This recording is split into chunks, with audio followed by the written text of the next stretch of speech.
మంచిది. సామెతల గ్రంథము, పరిశుద్ధ గ్రంథం తెరుద్దామండి. సామెతల గ్రంథము 14వ అధ్యాయము 1వ వచనం.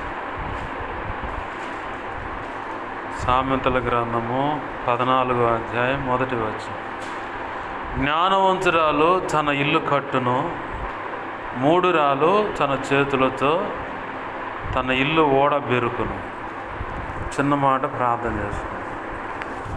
ప్రేమగల మా కన్న తండ్రి అయిన యేసయ్యా, నీకు వందనాలు, కృతజ్ఞతాస్తుతులు. మా కన్న తండ్రి, మీరు ఇచ్చిన లేఖన భాగాన్ని బట్టి నీకు కృతజ్ఞతాస్తుతులు.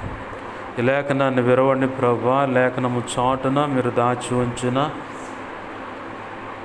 సమకూడిన బిడలకు, నాకు మాకు నీ చిత్తంలో మాటలకు నిర్ణయింపబడ్డ బిడలందరికీ అవసరమైన శ్రేష్టమైన వర్తమానమును బయటకు తెచ్చి, నీ మనసులో ఉన్న సంగతులను బయటకు తెచ్చి, అయ్యా ఇదిగో నీ పక్షం వహించిన మీ దాసుని నోటి ఉంచి, మీ దాసుని నోటి మీ నోటి బూరగా మార్చి, బలమైన వాక్శక్తినిచ్చి, మీ దాసుని మీ సులువు చాటు మరుగుపరిచి, మీ దాసుని ముఖాంతరంలోంచి మీరు కనబడుతూ నాతో మాతో అందరితో నీవే సూటిగా తేటగా స్పష్టంగా మీరు మాట్లాడు.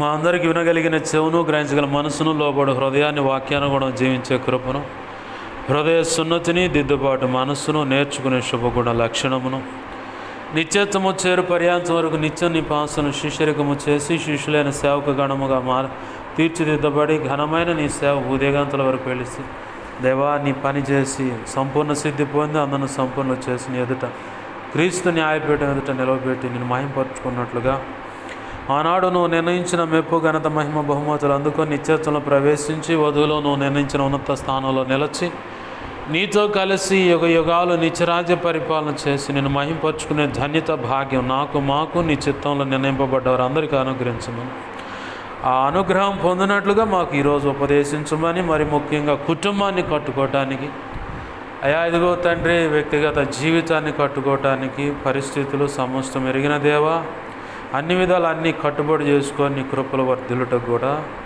మాకు ఉపదేశించి బలపరచమని, నడిపించమని, నీ ఆలోచన, నీ మాట చొప్పున, నీ ఆత్మ చొప్పున, నీ నిత్యానుసారముగా మా చేయి పట్టుకొని మీరు నడిపించి నువ్వు మాత్రం మహిమ పొందమని, ఉపదేశాన్ని అడ్డగించాలని చూస్తున్న దుష్టుడు, వాడి దూతలు, చీకటి, అంధకార శక్తులు, క్రియలు అవి ఎంత ప్రమాదకరం మంత్రప్రయోగం అంటే అన్నిటికీ వాటిని వాటి ప్రభావంతో నేస్తున్నాం. నీ మహాపునరుద్ధాన శక్తి ద్వారా బంధిస్తూ నిత్య నరకంలోకి విసిరి కొడుతున్నాం. అక్కడే ఇప్పుడే అవి వేస్తున్నాము. వాటి ప్రభావం లయమైపోనుగా. నా చుట్టూరు మా చుట్టూరు నీ సిలువ రక్తపు కంచె, రక్షణ కంచె, అగ్ని కంచెని నీవే అగ్ని ప్రాకారమే నిలబడు. నీ దేవదూతలు అగ్నివాడి రథము చుట్టూ కావలి గుంచి నీ చేతిని ముందు దాచిపెట్టు. నీ మహిమేగాన్ని ఇక్కడ ఆవరింపచేసి నీ మహిమ ప్రభావం బలమైన సన్నిధి మా మధ్య ఉండును గాకేస్తున్నాను.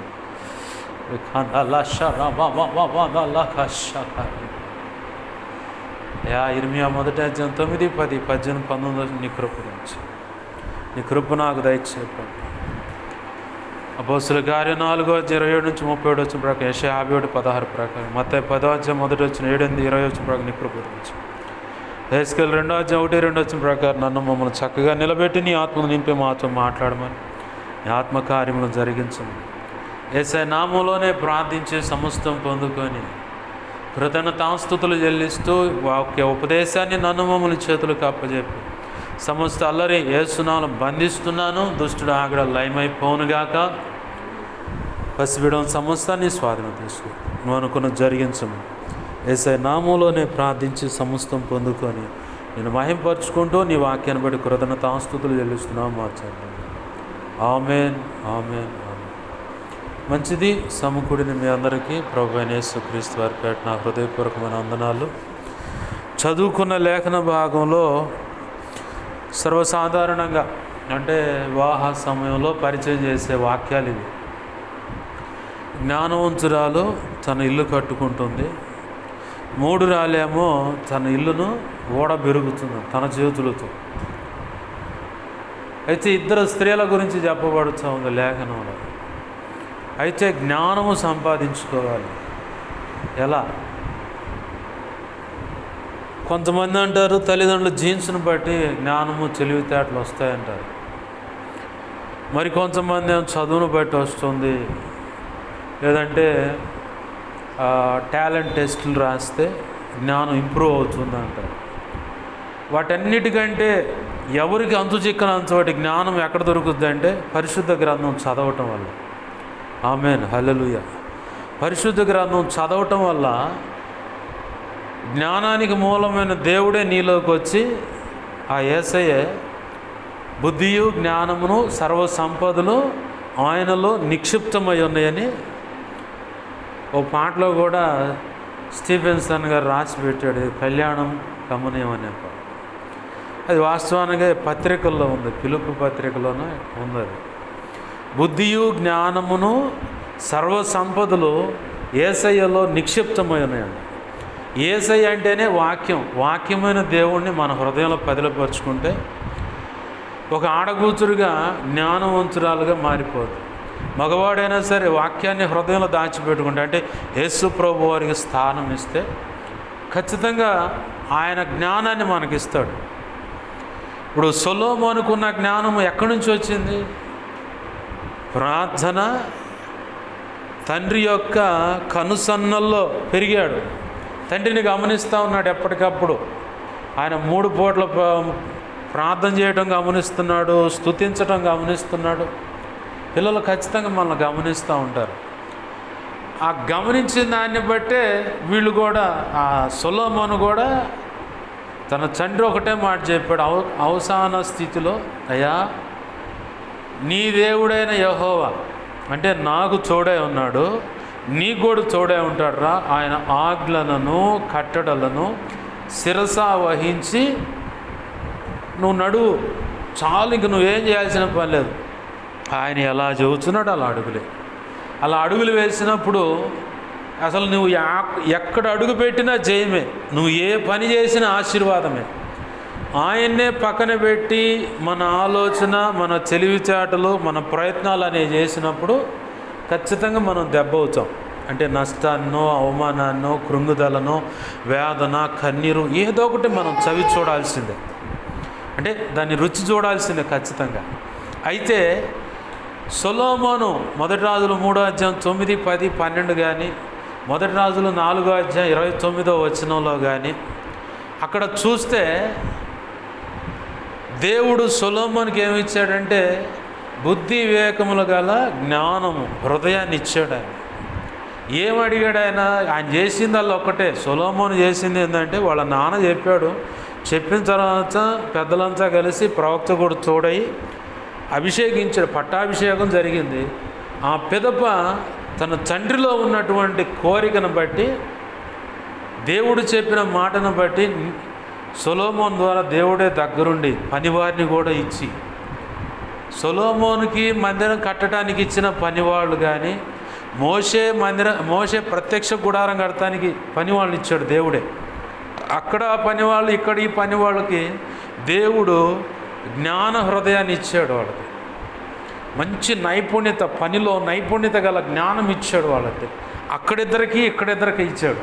వీళ్ళ కింద మళ్ళీ అటువంటి పరిపక్వత కలిగిన వ్యక్తులను వీళ్ళు పోగు చేసుకొని వాళ్ళని సహకారాలు చేసుకొని ముందుకు వెళ్ళి దేవుని మందిరాన్ని కట్టారు. అయితే మందిరం కట్టిన తర్వాత సొలొమోను చేసిన పని ఏంటంటే బలి అనేది అర్పణ చేసి బలిపీఠాన్ని ప్రతిష్ఠించాడు. ఇప్పుడు మనం అనుకోవచ్చు, భౌతికంగా నేను ఏదైనా సేవ చేయాలా, ఎక్కడన్నా సంఘాన్ని కట్టాలంటే మొదటిగా నీ హృదయంలో బలిపీఠాన్ని కట్టుకో. హృదయంలో బలిపీఠం అంటే ప్రార్థనకు సూచన, వాక్య నింపుదలకు సూచన, పరిశుద్ధాత్మ కుమ్మరింపుకు సూచనగా హృదయం అనే బలిపీఠం. అంటే బలిపీఠం అంటేనే ప్రార్థన, విజ్ఞాపన, వాక్యము, పరిశుద్ధాత్మ, 3 అగ్నికి, ఈ 4 రకాలైన అగ్ని. అంటే అది ఎక్కడ ఉంటుందంటే బలిపీఠం మీద. లేవి 6:13 ప్రకారం బలిపీఠం మీద నిత్యం అగ్ని మండుతూ ఉండాలి, అది ఆరిపోకూడదు. ప్రార్థనాపరుడైన వ్యక్తిని కానీ, ప్రార్థనాపరురాలైన వ్యక్తిని కానీ, వాక్యం చేత నింపబడ్డ వారిని ఎవడు అంత తేలిగ్గా ఫేస్ చేయలేరు. అంటే వాళ్ళకు ఉండేటువంటి ఆ జ్ఞానము, ఆ సంపద దేవుడే ధారాళంగా వారికి ఇచ్చున్నాడు. ఆమేన్, హల్లెలూయా. అయితే సొలొమోను ఏం చేశాడంటే బలిపీఠాన్ని ప్రతిష్ఠించి బలులు అర్పణ చేశాడు. బలులు అనేవి నిత్యం మనం చేసే ప్రార్థనలు, విజ్ఞాపనలు. ఆ ప్రార్థన, విజ్ఞాపనలు ఎలా ఉండాలంటే ప్రత్యక్ష గుడారము మనకు అర్థం కావడానికి కానీ బలిపీఠం అర్థం కావడానికి యెహోవా ఆంఘ్రాణించు ఇంపైన సువాసన. ఇప్పుడు మనం ఏదైనా సాంబ్రాణి గడ్డి కానీ ఏదైనా ఫ్లేవర్ రూమ్ ఫ్రెషనర్ ఏదైనా తెచ్చుకునేటప్పుడు, లేదా బాడీ స్ప్రే ఏదైనా డియోడ్రెంట్ తెచ్చుకునేటప్పుడు మనం 1-2 సార్లు చెక్ చేసుకొని మనకి బాగుంది అనుకుంటేనే తెచ్చుకుంటాం. అట్లనే యేసు ప్రభు వారికి కూడా ఆ బలిపీఠం మీద మనం బలి అర్పణ చేసేది ఆయనకి ఇంపైన, అంటే ఆంఘ్రాణించంటే అట్లా సువాసన భలే ఉంది అంటాను, అది ఆంఘ్రాణించటం అన్నమాట. అట్లా ఇంపైన సువాసనగా ఆయనకి ఇంపుగా ఉండేటువంటి బలి అర్పణ అంటే ప్రార్థనలో విజ్ఞాపన. ఇక్కడ ఆయన సొలొమోను బలి జరిగించాడు. ఆ రాత్రి అలసట తీర్చుకుంటా ఉన్నాడు. వెంటనే దేవుడు వచ్చాడు, నీకేం కావాలి అని. అంటే దేవునికి ఇష్టమైన పని, మనం జ్ఞానం సంపాదించాలంటే మనం దేవునికి ఇష్టమైన పని చేసినప్పుడు ఖచ్చితంగా మనము తెలివి కానీ జ్ఞానాన్ని కానీ, తెలివి వేరు జ్ఞానం వేరు, రెండు వేరుగా ఉంటాయి. ఏంది వీటన్నిటిని మనం సర్వసంపదలు కూడా ఆ లేఖనంలో చెప్పినట్లుగా బుద్ధియు జ్ఞానము సర్వసంపదలు ఆయనలోనే ఉన్నాయి. కాబట్టి ఆయన్నే మన హృదయం నిండా కొలువు చేసుకున్నావు అనుకో, నువ్వు ఎప్పుడు ఎలా అడుగులు వేయాలో ఆయనే చెబుతాడు. ఎప్పుడు ఏం చేయాలో నువ్వు చేస్తున్న పనిలో కూడా పొరపాటు ఉంటే అది కరెక్ట్ కాదు, ఇటు తిరుగు అంటాడు. చెప్పంగానే ఎమ్మండే సరెండర్ అయిపోవడం, ఇటు తిరగటం ఎమ్మండే. ఇక కాదు ప్రభు ఇక్కడేదో కొంచెం భాగం చూసేస్తానంటే మనకే మురికవుతుంది, ఇంకొకళ్ళకి కాదు.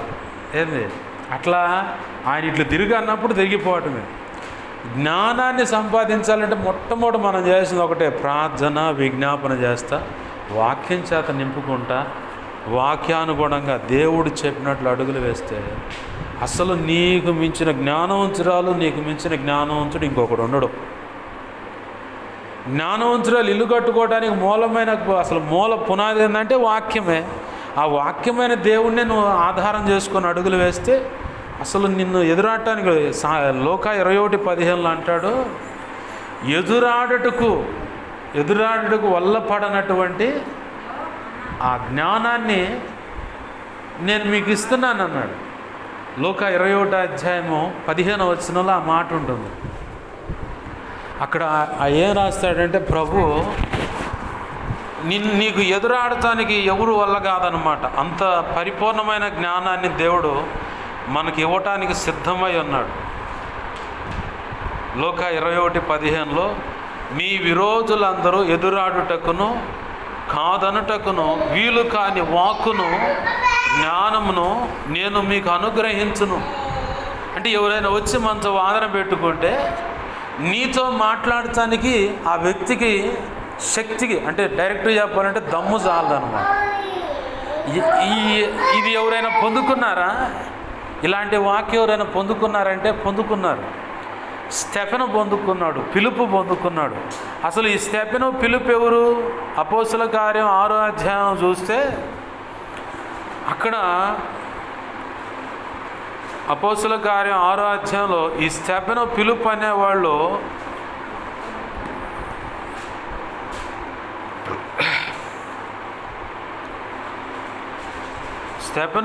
అనేవాళ్ళట భోజనం వడ్డించే పరిచారకులు. స్టెఫెను ఫిలిప్పు భోజనం వడ్డించే పరిచారకులు. ఆ భోజనం వడ్డించే పరిచారకుల్లో ఎవరెవరు ఉన్నాడంటే 7గురిని మీరు ప్రత్యేకంగా ఏర్పాటు చేసుకున్న మా దగ్గర దండ అన్నాడు పౌలు గారను మిగతావాడు. 5వ వచనంలో ఉంటుంది చూడండి.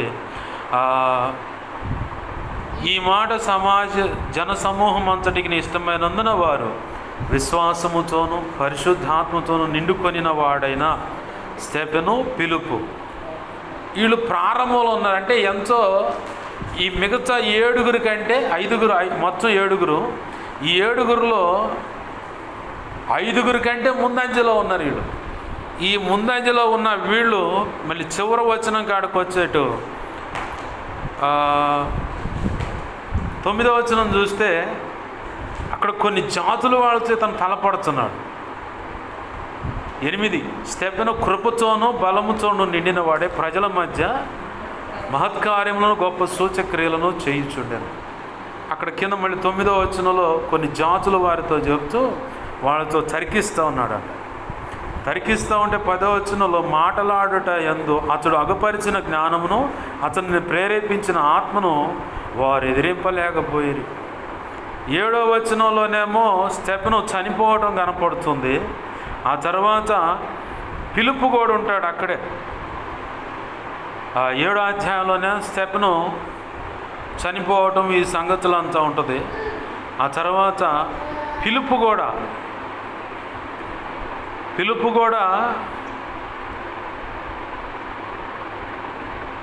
అతన్ని ఎదిరించడానికి ఎవరి వల్ల కాదు, పిలుపు వల్ల కూడా. పిలుపు విషయంలో 8వ అధ్యాయం 12, అయితే పిలుపు దేవుని రాజ్యమును గూర్చి యేసుక్రీస్తు నామమును గూర్చి సువార్త ప్రకటించుచుండగా వారు అతను నమ్మి పురుషుల సంఖ్య స్త్రీలని చెప్పినట్టు పైన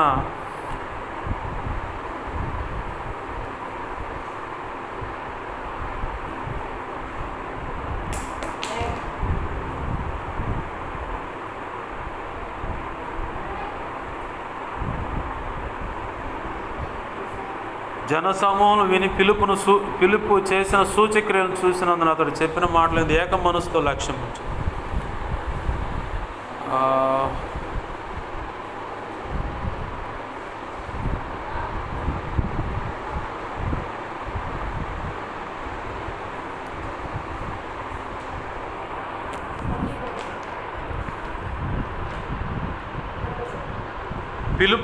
పిలుపు ప్రకటిస్తున్నప్పుడు కూడా పిలుపుని వాళ్ళు ఎదుర్కోలేకపోతారు.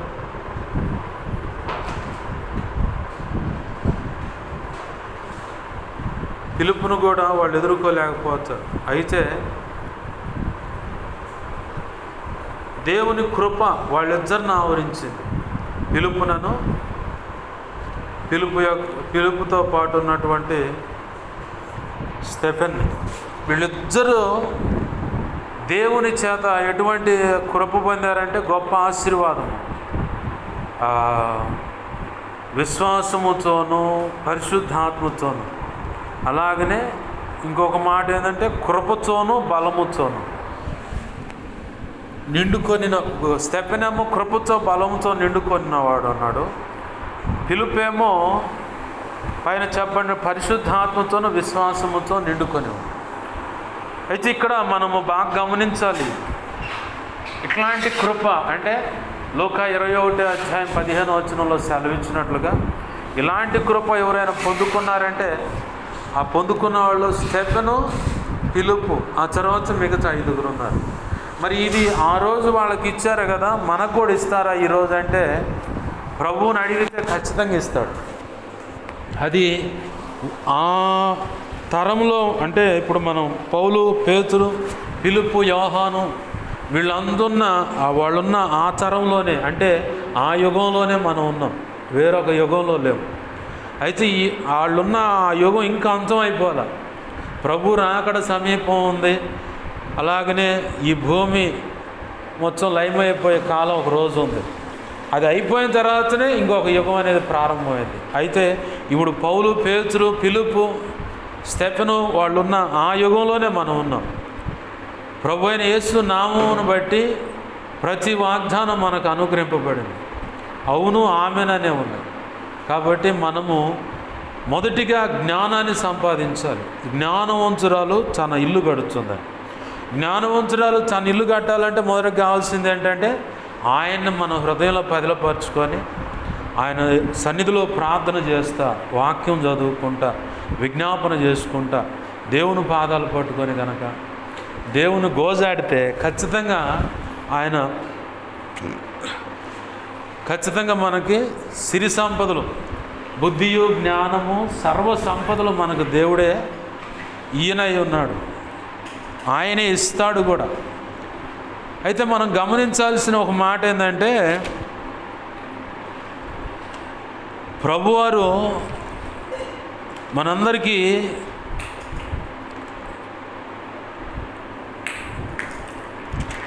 ఈరోజు ఒక మాట చెప్తా ఉన్నాడు. ఏంటయ్యా అంటే జ్ఞానవంతురాలై 3 రాలుగా ఉంటే మాత్రం చాలా నష్టం మనకి. మరి జ్ఞానవంతురాలై ఉండాలంటే ఖచ్చితంగా మనము దేవుని యొక్క జ్ఞానాన్ని సంపాదించుకోవడానికి ప్రభు యొక్క పాదాలు ఖచ్చితంగా పట్టుకోవాలి. ప్రభు యొక్క పాదాలు మనం పట్టుకున్నప్పుడే ఆ జ్ఞానం అనేది ప్రభు మనకు ఉచితంగా ఇస్తాడు. దానికి మళ్ళీ ఏమైనా ఖర్చు పెట్టాలంటే ఖర్చు ఏమి లేదు. మోకాళ్ళ పెట్టుబడి, మనం పెట్టే పెట్టుబడి ఏదైనా ఉందంటే అది మోకాళ్ళ పెట్టుబడి. మోకాళ్ళ పెట్టుబడి పెట్టినప్పుడు ఖచ్చితంగా శ్రేష్టమైన జ్ఞానం దొరుకుతుంది. ప్రభు అంటాడు అక్కడ, సొలొమోను, నువ్వు శత్రువు ప్రాణాన్ని కానీ మరి ఏ ఇతర రాజ్యాన్ని కానీ నువ్వు నన్ను అడగలేదయ్యా. ఇంత గొప్ప సమూహాన్ని పరిపాలించడానికి, నీతి న్యాయాలు తీర్చడానికి సమర్థుడైన వాడు ఎవడయ్యా? కాబట్టి నాకు బుద్ధి వివేకములు కలిగిన జ్ఞానాన్ని ఇవ్వు ప్రభువా, చాలు అన్నాడు. ప్రభు ఏమన్నాడు అక్కడ, నువ్వు బుద్ధి వివేకములు గల జ్ఞానాన్ని అడిగావు, బాగానే ఉంది, అయితే నువ్వు అడగకపోయినా నేను సంపదనిస్తున్నాను అన్నాడు. ఆమేన్, హల్లెలూయా. నువ్వు అడగకపోయినా నేను నీకు సంపదనిస్తున్నాను. ఎలా వచ్చింది అదంతా? అడగాల్సింది అడిగాడు ఆయన. దేవుణ్ణి అడగాల్సింది అడిగాడు.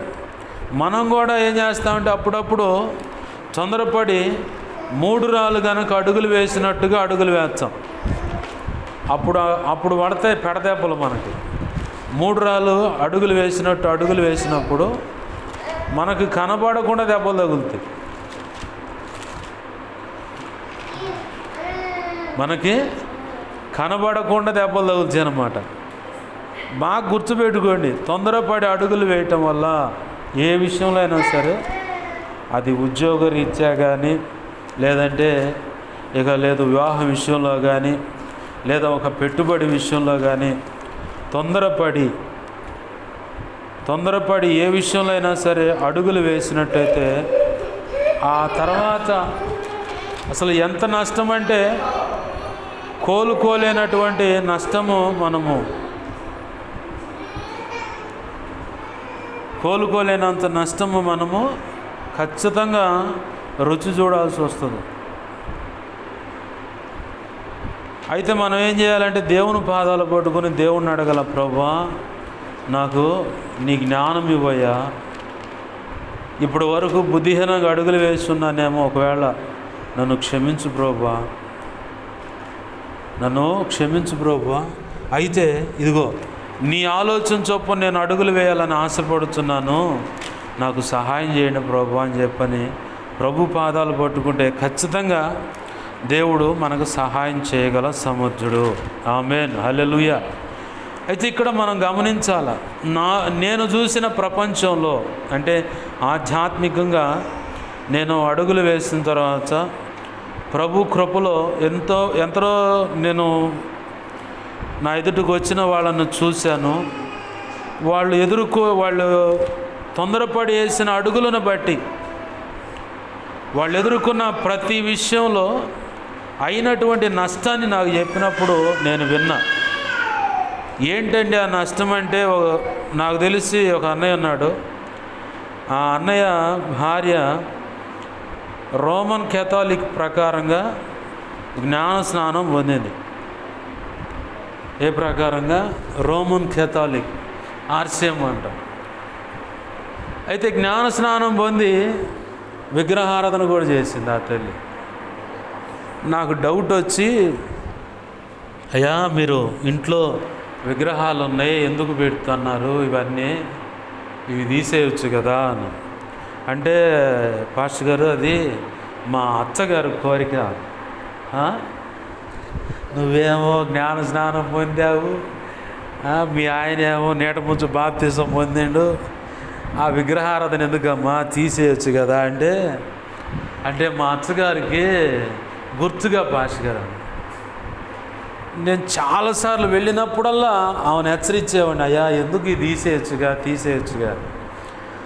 ఒకరోజు రోడ్డు మీద కూర్చొని నిలబెట్టి చెప్తా ఉంది ఆ తల్లి, పాస్టర్ గారు నేను మా అత్తగారు కోరిక అని చెప్పని ఓ పక్క విగ్రహారాధన అంతే చేస్తున్నా, మరో పక్క ఆదివారం వెళ్తే సాగర్ వెళ్తాం, లేదంటే పిరంగపురం వెళ్తాం, మళ్ళీ వచ్చి విగ్రహారం చేస్తా. మాకేందో పాస్టర్ గారు కలిసి రావట్లేదని. అసలు కొంప కొలువు తెచ్చింది, అంత అసలు నష్టం తెచ్చింది నువ్వేను, నీ ద్వారా వచ్చి నష్టం తల్లి అని మనసులో అనుకున్న, పైకి చేసి ఊరుకోరుగా అనుకొని ఇక ఉండి ఆమె కూడా చెప్పామ్మా అవి కూడా తీసేయమ్మా దేవుడు కృపణిస్తాడు అని చెప్పి. అయితే ఏం చేసిందంటే ఒకరోజు మనసు నిలిపి వచ్చి తీసేయండి అని చెప్పంటే నేనే పోయి పడేశాను. అయిపోయిన తర్వాత కొన్నాళ్ళు గడిచింది, మళ్ళీ నాకు కలిసి రావట్లేదు అంటారు.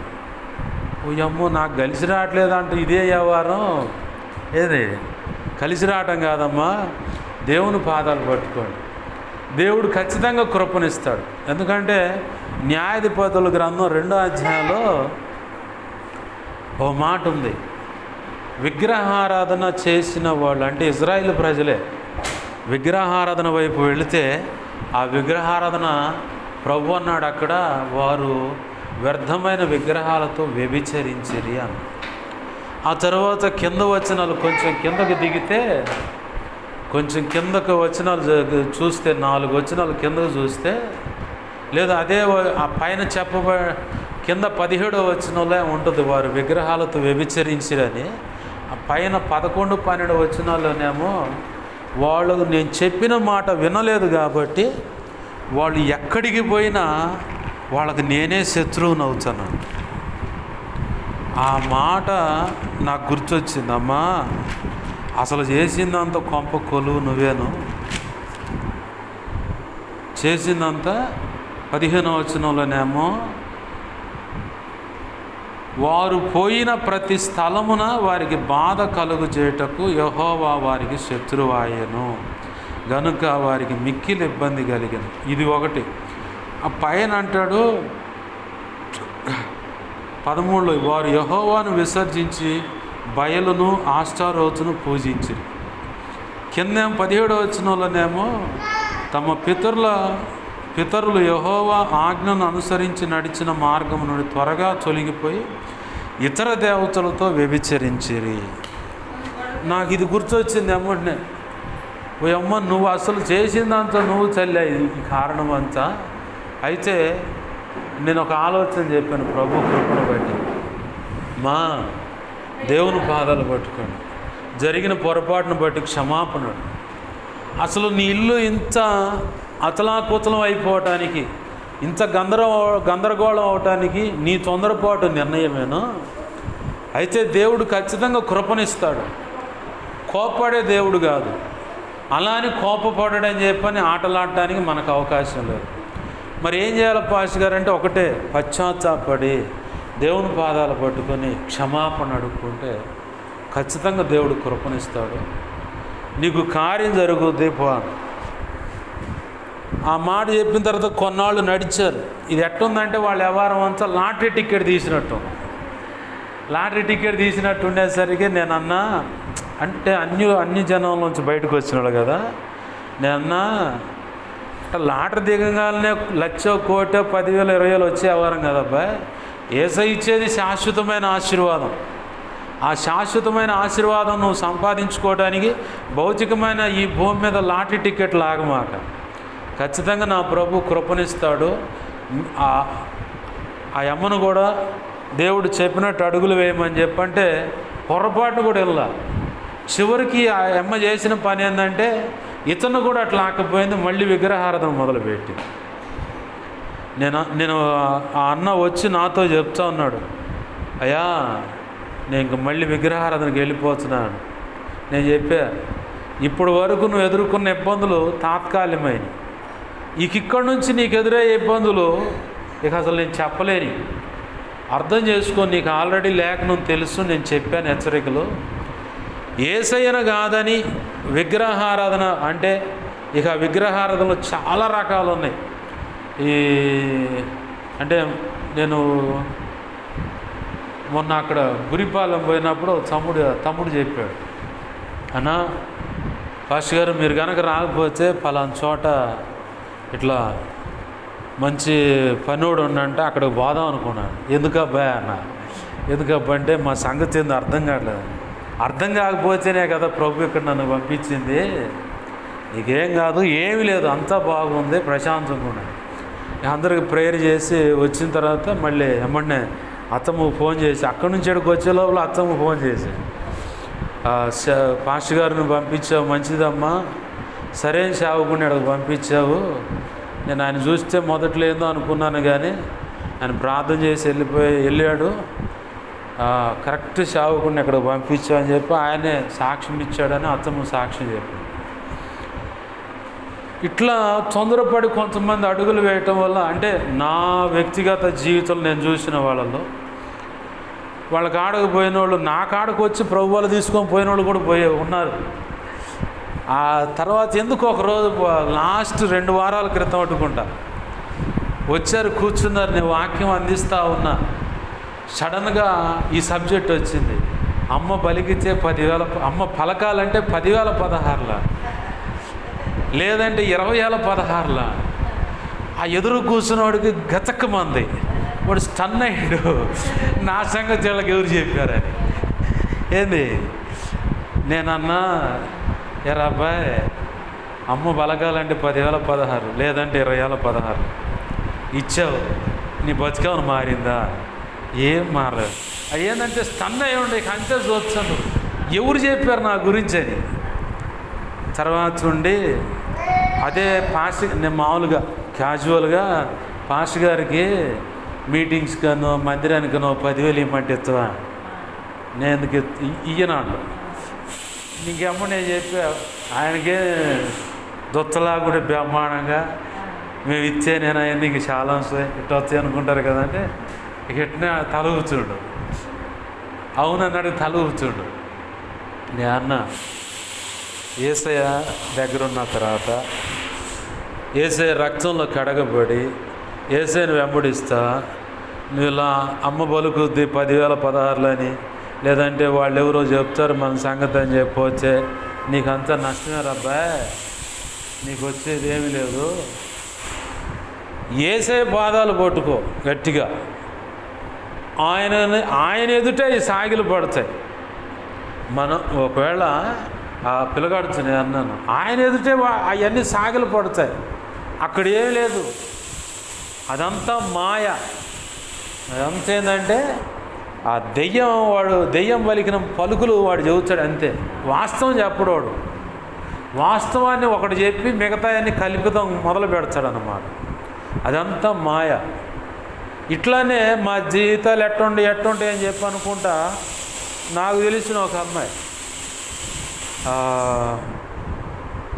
ఓ మాంత్రికుడి దగ్గరకు పోయింది.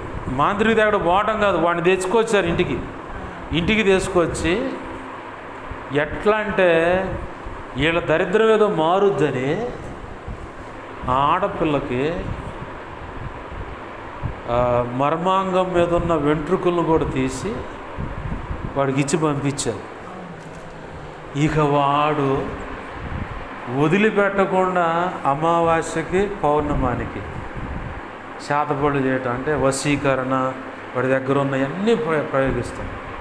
అంతకుముందు ఆ వెంట్రుకలు తీసుకొని పోయిన తర్వాత ఎట్లయిందంటే తెలియని పిచ్చి కోరికలన్నీ మొదలవుతున్నాయి ఆ అమ్మాయిలు. ఇక ఆ పిచ్చి కోరికలన్నీ మొదలవుతునేసరికి ఇక వాళ్ళ అమ్మ ఉండి పాస్టర్ గారి దగ్గరికి అని చెప్పని పట్టుకొచ్చారు, నా దగ్గరికి వచ్చారు.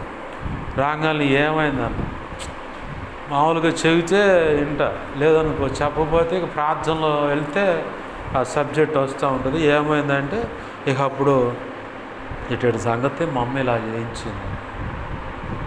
ఉరిని చూసి అటువైపు నిలువున ఆడపిల్లని ఏం చేయాలనుకున్నారు వాళ్ళు, గుప్త నిధులు తీసుకునే మాంత్రికులు.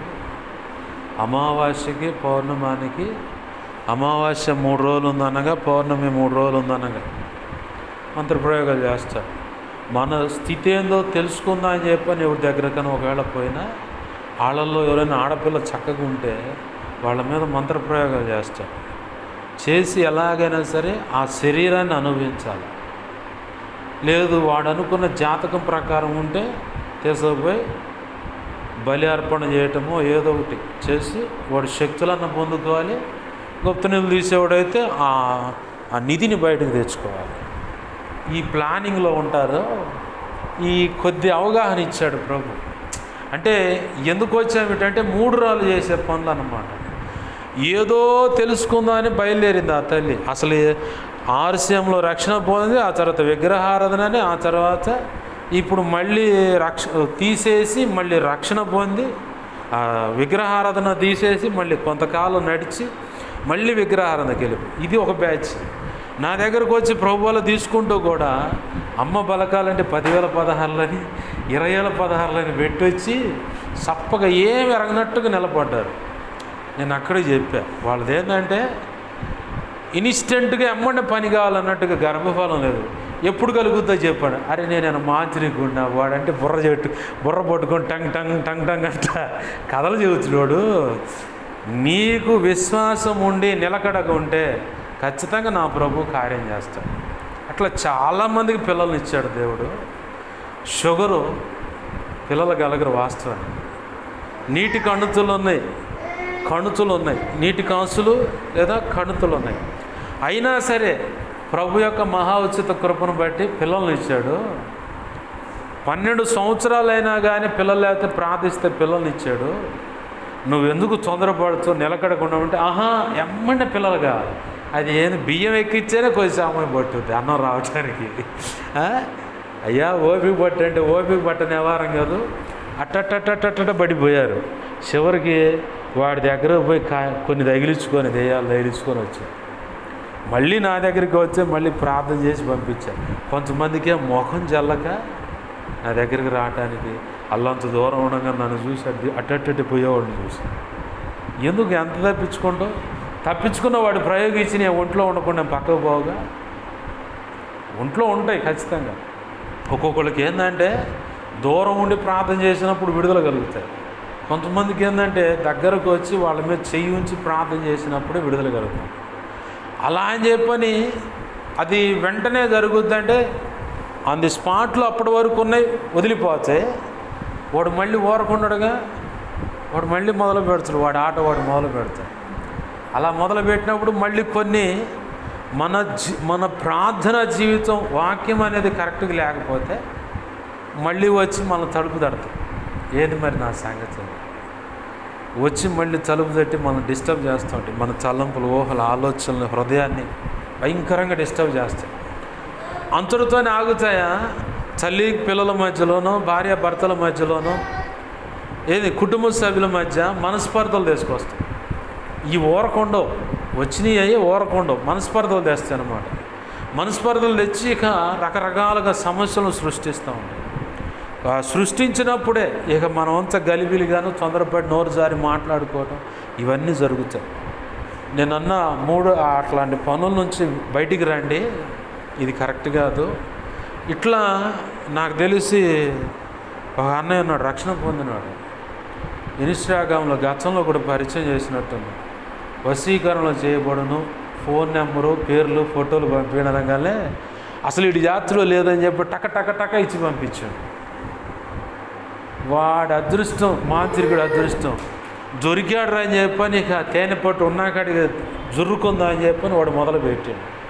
వీడికి భయం అయ్యి ఒమ్మో ఇది వద్దు నాకు అని చెప్పని ఇక అందరికీ చెప్పిండు, ప్రార్థన చేయండి అయ్యాడు, చేశాడు.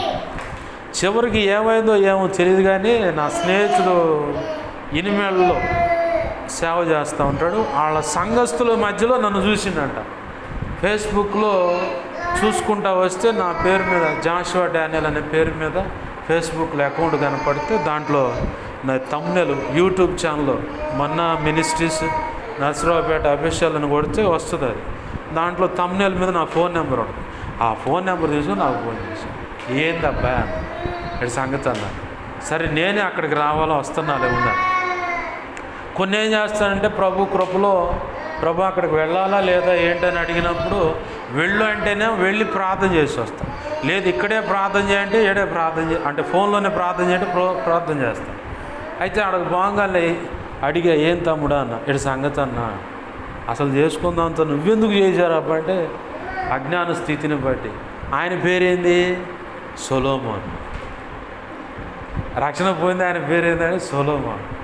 ఆ పేరుకు తగ్గట్టు చివరిలో ఆయన చేసినట్టు చేసిరుగా నువ్వు ఇప్పుడు అనుకొని ఏంది ఏదా అమ్మేదా అని. వాళ్ళు ఇంటి ఆడ మనిషి, ఏదా అమ్మేదా లేదా, ఆ అమ్మ వచ్చినప్పుడు ఫోన్ చేసి మళ్ళీ వచ్చానని చెప్పని మళ్ళీ పోయి ప్రార్థన చేసి అప్పుడు ప్రభు కృపలో విడుదల పోయింది. ఇప్పుడు మా ఆయనకు ప్రార్థన చేస్తాను, అప్పుడప్పుడు ట్రైల్ వేస్తానే ఉంటాడు, ప్రభు నన్ను తట్టి లేచి పలానా వాళ్ళ విషయంలో ఇటు జరుగుతున్నాయి ప్రార్థన చేయాలి.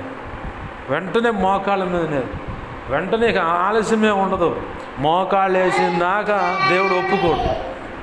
లేవాలా, లేచి మోకాళ్ళే వేసి వాళ్ళ కోసం ప్రార్థన చేయాలి. అట్లా ప్రార్థన చేసాక ప్రభు కృపలో వాళ్ళు విడుదల పొందారు. ఆ తర్వాత చెప్పా, ఇంకెప్పుడు ఇలాంటి పనులు చేయమని. ఆ మాంత్రికుడు ఏం పెట్టాడు తెలుసు వాట్సాప్లో రికార్డింగ్లో, అమ్మ చూడు, నేను చచ్చినా సరే నిన్ను వదిలిపెట్టను, మా అయ్య చచ్చినా సరే నిన్ను మాత్రం వదిలిపెట్టను, ఆ పిల్లను కూడా వదిలిపెట్టను, చూడు నేను చేసేయన్నీ నీ ఇష్టం అని చెప్పని రికార్డింగ్ చేసి పెట్టు. నా ఫోన్ బ్లాక్ లిస్ట్లో పెట్టినా, నా ఫోన్ ఎత్తకపోయినా సరే నేను మాత్రం వదిలిపెట్టను మిమ్మల్ని అని బ్లాక్మెయిల్ ఇలా మొదలు పెట్టాడు. చూసివా, తొందరపడి అడుగులేదు చెట్టినా ఉంటాయి అబ్బాయి చెప్పలో, ఏసయ్య కంటే గొప్ప అయినాయి కావయ్యా. వాడి జోలు ఎందుకు పోయాడంటే ఏడుతున్నాడు కూర్చొని. నేను ప్రార్థన చేస్తాను, దేవుడు కృపణిస్తాడు, జాగ్రత్తగా ఉంటుంది. అంటే మూఢత్వం, అపవాది ప్రేరేపించే మూఢత్వం ఇది. అయితే జ్ఞానవంతులుగా దేవుని దగ్గర నుంచి జ్ఞానం సంపాదించుకోవాలి. ప్రార్థన, నువ్వు చేసే ప్రార్థనకే మనం అనుకోవచ్చు, నేను చేసే ప్రార్థనకి మా కుటుంబ పరిస్థితులన్నీ మారుతాయా? ఏమో పాస్టర్ గారు అంటే, ఏమో అన్న అనుమానం అన్నదే మనకు ఏ కార్యం చేయకుండా ఆగేది. నీ ప్రార్థనని ఉపయోగపెట్టుకొని నీ జీవితాన్నే కాదు, నీ కుటుంబ పరిస్థితులన్నిటిని కూడా చక్కబరుస్తాడు ప్రభు. ఆమేన్, హల్లెలూయా. మనం అనుకుంటా ఏంటంటే, అసలు నా ప్రార్థన ఏముంది, అంత పెద్ద ప్రార్థన ఏముంది అనుకో, చిన్న ప్రార్థన చాలు. ఆయన కదిలి వచ్చి నిలబడటానికి, నీ మధ్యలో ఇలా నిలబడటానికి నువ్వు ఇలా మోకాళ్ళ మీద నిలబడితే చాలు, మోకాళ్ళ మీద నిలబడితే చాలు. ప్రభు కదిలి రావడానికి మోకాళ్ళ పెట్టుబడే ఆధారం. యెషయా గ్రంథంలో మాట ఉంది, యెహోవా జ్ఞాపక కర్తలారా మీరు విశ్రమించొద్దు, ఆయనను కదిలించండి అని. విశ్రమించొద్దంటే ఇంకా జాలయ్యా అలసిపోయాను అనే దాన్ని అది రాని మాకండి. చాచనైనంత వరకే ప్రార్థన. మీరు ప్రార్థన చేస్తూ ఉంటే ఆయన కదులుతూ ఉంటాడు. బైబిల్ గ్రంథంలో ఇద్దరు మోకాళ్ళు వేస్తే ప్రభువు యొక్క సన్నిధి కదిలి వచ్చింది. ఎవరు వాళ్ళు చెప్పగలుగుతారా?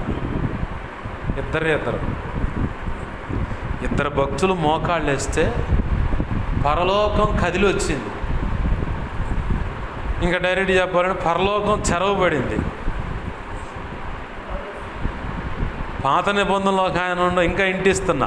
పాత నిబంధనలో ఒక ఆయన ఉన్నాడు, క్రొత్త నిబంధనలో ఒక ఆయన ఉన్నాడు. బైబిల్ అవగాహన టెస్ట్ అనమాట, అప్పుడప్పుడు తగులుతూ ఉంటాయి రాళ్ళు. గుర్తొచ్చారా? పాత నిబంధనలో ఒక ఆయన ఉన్నాడు, క్రొత్త నిబంధనలో ఒక ఆయన ఉన్నాడు. ప్రభుత్వం అయితే వచ్చి రేపు ఎప్పుడైనా వచ్చినప్పుడు దాకా టైం ఇస్తాను. పాత నిబంధనలో దానియేలు గారు, క్రొత్త నిబంధనలో స్టెఫెను మోకాళ్ళు వేయగానే, అయ్యలారా పరలోకం చెరవబడుటయో, తండ్రి కుడిపాయసం ముందు కూర్చున్న యేసు ప్రభు వారు కాస్త నిలబడి ఉండటయో నేను చూస్తున్నాను అంటే మోకాళ్ళు వేసాడు. చావబోయే ముందు మోకాళ్ళు వేసాడు. రాళ్లతో కొట్టబడబో ముందు మోకాళ్ళ మీద ఉండి ప్రార్థన చేశాడు. రెండో ఆయన పాత నిబంధనలో దానియేలు గారు 21 రోజు ఉపవాసం ఇట్లా మోకాళ్ళు వేసాడు అంతే. ఇదిగో గబ్రియేలు వెళ్ళు, నా దానియేలు ఆడ మోకాళ్ళు వేసి పలానా విషయం తెలుసుకోవాలని ప్రార్థన చేస్తూ ఉన్నాడు, తొందరగా వెళ్ళు. అయితే సైతాను గాడు మధ్యలో అడ్డుపడ్డాడు. అదే రాసి ఉంటుంది 10వ అధ్యాయం. పారాసీకుల దేశపు అధికారి ఒకడంటే సైతాన్ గాడు మమ్మల్ని అడ్డు గెలిచాడు. అయితే మిఖాయేలు నాకు సహాయం చేయటం వల్ల మిఖాయేలు వాడు తలపడుతూ ఉన్నారు. గబ్రియేలు నువ్వు వెళ్ళిపోయి దానియేలుకి సమాచారం అందించని చెప్పనగానే బొర్ర వచ్చి 21 రోజు పట్టింది ఆ యుద్ధం అక్కడ అయిపోయి వచ్చేసరికి. మోకాళ్ళు ఏంగానే పరలోకం చెరవబడతాం, వెంటనే సమాధానం వచ్చింది. వెంటనే ప్రభువు కదిలి రావటం మోకాళ్ళ మీద. మనకి ఏ సమస్య ఉన్నా నా ప్రభు కృపను బట్టి నేను గర్వించి చెప్పగలను. మోకాళ్ళు వేస్తే పరలోకం తెరవబడటం, ప్రభు సన్నిధి బలంగా ఇక్కడ దిగి రావటం. అది ఎక్కడైనా సరే, ఈడగాది ఆడైనా సరే, మోకాళ్ళు వేయగానే ఆయన సన్నిధి మన మధ్యలోకి రావడం అనే అనుభవాన్ని, పరలోకం తెరవబడటం అనే అనుభవాన్ని ప్రభు తన ఉచిత కృప చొప్పున ఈ అల్పుడికి ఇచ్చాడు. ఏమి అదే ధైర్యం, ఇంకేమీ లేదు. మొండి పొట్టు అన్నమాట. ఒకప్పుడు నా పరిస్థితి ఏంటంటే పిరికోడిని, ఎంత పిరికోండో. కానీ ప్రభు కృపలో ఆయన పాద సన్నిధిలో మొరపెట్టడం వల్ల వాస్తవానికి తాతయ్య ఒక సేవకుని తిట్టాడు. ఒక క్రీస్తు రక్తంలో కడగబడ్డ విశ్వాసును తిట్టాడు. 4.5 సెంట్లో మందిరంకి వాడబడుతూ ఉన్న స్థలం నుంచి అపవాదేసిన జల్లెల్లో ఎవరో పడతారు అనుకున్నాం. చివరికి దేవుని సేవకు వచ్చిన వారి అందరికి పెట్టే దాంట్లో అన్ని విషయాలు సహకారంగా ఉన్న మా కుటుంబమే ఆ జల్లెల్లో పడదు. ఏంటి కారణం ఏంటంటే మేము భక్తిగా బాగున్నాము, మాలో ఏ పొరపాటు లేదు, మేము నీతిగా ఉన్నాము. దేవుడు ఏదన్నా మెచ్చుకుంటే మమ్మల్ని మెచ్చుకుంటాడు, కానీ మా ఎదుటిన్న వాళ్ళు ఎవరిని మెచ్చుకోడు అన్నటువంటి హై లెవెల్ నీతి అన్నమాట. అయితే జల్లెడేస్తే ఒక్క దెబ్బతో మా కుటుంబమే పడదు. ఆ రోజు తాతయ్య తొందరపడి సేవకుని తిడతాం, విశ్వాసులను తిడతాంతో మా ఇల్లు శపించబడింది, మా కుటుంబం, మా వంశం శపించబడింది. ఎంతగా అంటే ఇప్పుడు ఇది ఉంది కదా, ఈ ఇల్లు కూడా సరిపోదు ధాన్యం నిల్వ చేసుకోవడానికి. 12 ఎకరాల భూమి, ఏమి ఒక 10 పాడిగుడ్డు ఉంటాయి, ఒక జత పందెపు కోళ్ళు వ్యవసాయానికి. మన మచిలీపట్నం బందర్ అటువైపు నుంచి బందర్ ఆ పక్కన కంచడం ఉంది. ఆ కంచడం నుంచి 5 ట్రాక్టర్లు వస్తాయి దమ్ము వాటి విషయానికి. వాళ్ళు ఎవరు వచ్చినా కానీ మన ఇంట్లోనే అంత భోజనం. ఇటుపక్క పరిచర్య ఎవరైనా సేవకులు వచ్చినా ఇంచుమించు ఒక 10-15 సెంట్లు సుమారు తాటాకు పందిరేసి చుట్టూ పరదాలు కట్టి లైట్లు పెట్టి ఆ చుట్టుపక్కల నుంచి ఎంతమంది గ్యాదర్ అయినా వాళ్ళ మొత్తానికి వండి పెట్టారు. కందిపప్పు లేవు నూనె, నూనె లేదు నూనె, చింతపండు లేదు నూనె, ఈ సెక్షన్ లేదు. అన్నీ ముత్తాతమ్మ టీచరు, తాతయ్య నాయనమ్మ టీచరు, మేనత్తలు ML చేసిన వాళ్ళు. ఏంది ఇక్కడ నాన్న వచ్చేసరికి వ్యవసాయం. ఇట్లా 35 మంది పెద్ద కుటుంబం అనమాట, 35 మంది కుటుంబం. అట్లాంటి కుటుంబం తాతయ్య నోరు జారటం వల్ల ఒక దెబ్బతో నా వంశం, నా కుటుంబం శపించబడింది. ఆ తర్వాత తాగుడు, పాపం, సమాధానం లేని పరిస్థితి, గందరగోళం అయిపోయింది. ఎప్పుడైతే ఆ పరిస్థితి అలా తాండవిస్తూ ఉంది, అట్లానే 1 by 1 మొత్తం జరిగిపోయాయి. ఇప్పటికి ఎంతమంది? మా అమ్మ, నేను, అక్క, చెల్లెల భర్త, అక్క చెల్లెల వాళ్ళ పిల్లలు, ఇంతే. ఇంకా మేనత్తలు అంటే వాళ్ళు అట్లా ఉన్నారు. అంత గొప్ప కుటుంబం ఒక్క నోరు జారి మాట్లాడినాను. 2015 జనవరి 28లో రక్షణ అనుభవంలోకి వచ్చాను. 2003 ఆ టైంలో ఒక సేవకుడు పక్కన సహకారి, నీ స్వరం బాగుంది, బాగా పాడుతున్నావు పాటలో, మందిరానికి రా. మీ నాన్నకు అప్పుడు షుగర్ వల్ల ఇక్కడ మోకాలు పై భాగాన్ని కాలు తీసేసారు, మీ నాన్న ఆరోగ్యం కూడా బాగుపడుతుంది, నువ్వు రా అని మనసులో అనుకున్న. ఒకటి చెబితే నేను రాను, సంవత్సరానికి ఒకసారి సాగర్ పోయేస్తాం, ఇక అంతే, ఇక నేను రానన్నా. 2007 అక్కడి నుంచి నర్సాపేట పట్టణానికి వచ్చాం. 15-14 దాకా, అంటే 7 సంవత్సరాల దాకా అట్ట డ్రైవర్గా అట్లా తిరిగా. 14 చివరిలో దేవుని సన్నిధికి మళ్ళీ 15 జనవరి 28న రక్షణ పొందాం. కరెక్ట్గా 2 సంవత్సరాల క్రితం, అంటే నేను బాప్తీస్ అనుభవంలోకి వచ్చి ఇప్పటికి 10 సంవత్సరాలు అవుతుంది. 7 సంవత్సరాలు అయిపోయి 8వ సంవత్సరం రన్నింగ్ అవుతున్నప్పుడు కూర్చొని ఏడుస్తా ప్రభుని అడుగుతున్నా, ఎందుకు ప్రభువా మా జీవితాలు ఇలా అయిపోయినాయి ఏందయ్యా అంటే, అప్పుడు చెబుతా ఉన్నాడు, మీ తాత మీ పితరులు తొందరపడి చేసిన పొరపాటును బట్టి నేను నీ వంశాన్ని నీ కుటుంబాన్ని నేను శపించాను. అయితే నిన్ను బట్టి నీ వంశాన్ని నీ కుటుంబాన్ని నేను దీవిస్తున్నా, నిబంధన చేస్తున్నా. భూమి అంతమయ్యే సమయం వరకు నీ వంశం నీ కుటుంబం ఉంటుంది. నీ వంశంలో నీ కుటుంబంలో ఉన్నవాళ్ళు నా సన్నిధిలో ఉండి నా సేవ చేస్తారు. ఇదే నేను నీతో చేస్తున్న నిత్య నిబంధన. అదే కనుక తల్లిదండ్రులు నడిచిన దారిలో కనుక, ఒకవేళ మా పితరులు నడిచిన దారిలో కనుక నేను కూడా అడుగులు వేసినడితే, ఈ పాటికల్లా యెహోవాకి ఇంకో పేరేముంది, పక్షిరాజు. గద్ద కనుక పిల్లల్ని ఎట్టయితే కోడి పిల్లల్ని దన్నుకొని పోయినట్టుగా అయిపోయాడు నేను కూడా. ఎందుకంటే పితరుల పరంపర 3 లేదా 4 తరాల మీదకి దేవునికి వ్యతిరేకంగా అడుగులు వేసిన వారి వల్ల వచ్చే కీడు, ఆ కీడు నుంచి నేను బయటపడటానికి ప్రభు 2003లోనే ఒక సహకారి ద్వారా పిలిచాడు. ఇలా 14లో చిన్నంగా ఆయనే పట్టుకొని వచ్చి, అనేక రకాల ఒత్తిళ్ళు, ఇరుకు, ఇబ్బంది, ఎంతో వేదన, ఆ పరిస్థితుల్లో నుంచి ప్రభు పట్టుకు వచ్చి రక్షణలో కూడా ఎన్నో రోజులు దేవుణ్ణి ఏడ్చే ప్రార్థన చేసి, అంత కన్నీటి ప్రార్థన, కన్నీడు ఆయన ప్రార్థన, వాక్యం ఏకాంతంగా ఖాళీగా ఉంటే ప్రార్థన మోకరేయడం ప్రార్థన చేసుకోండి. ఊరకంటూ ఉండటానికి లేకుండా చేస్తే 7 లేదా 8 సంవత్సరాల తర్వాత ప్రభువు చెప్పాడు, ఇదిగో నేను నీతో చేసింది నిబంధన. ఆ రోజు నేను ఆ దేవుని కృపను బట్టి జ్ఞానం కలిగి ఆ రోజు ఆ నిర్ణయం చేసుకోకపోయినైతే ఇప్పుడు నేను అనేకులకు ఆశీర్వాదకరంగా ఉండేవాడిని కాదు. ఈరోజు ప్రభు మనతో కూడా చెప్తున్నా, జ్ఞానవంతులమై ఒక నిర్ణయం చేసుకొని అడుగులు వేసినప్పుడు ఖచ్చితంగా నా ప్రభు ఆశీర్వాదం, తగిన కాలము. ఎందుకంటే అప్పుడప్పుడు తప్పడడుగులు పడినప్పుడు మన పిల్లల విషయంలో ఒక 100 రూపాయలు ఇచ్చాం, వీడు దుబారా ఖర్చు చేస్తాడా, ఆ 100 రూపాయలు ఎన్ని రోజులు వాడి పాకెట్ మనీ కింద ఉంచుకొని ఖర్చు చేస్తాడు, గమనిస్తాం తల్లిగా తండ్రి. మరి అది గమనించినప్పుడు వాడు శ్రద్ధగా ఒక 10 రూపాయలనే 10 రోజులు వాడుకొని మిగతా 90 జాగ్రత్త చేసుకుంటే సంతోషించి ఇంకొక 100 అదనంగా ఇస్తాం. ఖర్చు పెడతలేదు నా కుమార్తె ఖర్చు పెడతలేదు. అదే దుబారా ఖర్చు చేస్తే డబ్బులు ఉండి కూడా నా దగ్గర లేవురా, ఊరికమ్మాయి నాకు తెలుసులే నువ్వు ఏడాడు దాచి పెడతాను, లేవురా నాకు తెలుసులే, ఆపమా నువ్వు, నాకు తెలుసులే.